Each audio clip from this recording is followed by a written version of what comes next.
व्यासपीठात. पण शेवटी जो वारकरी संप्रदाय आम्हाला संस्कार शिकवतो, माय माऊलीमधला आणि पुरुषांमधला, शेवटी मला रावलंच नाही. जरी या व्यासपीठाने आमच्यावरतीच लेखीचे संस्कार केलेत, मायमाऊलीचे वेगळे संस्कार दिले.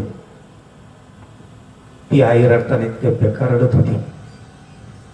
3 वर्षाची लेक म्हणजे ती इतकी हुशार पोरगी होती. ती ज्यावेळेस आईला दिसाना ना, ती भीतीला धडका घेत होती. साधं सोपं गोष्ट नाही. ज्यावेळेस आपलं काळीज जातं ना, त्यावेळेस आपल्याला कळतं बोलणाऱ्याला भाषण करणाऱ्यांसाठी सोपं असतं, परंतु ज्यावेळेस त्याचं काळीज चिरलं जातं ना, त्या आईला आणि त्या बापालाच माहीत आपल्या लेकीची काय केली.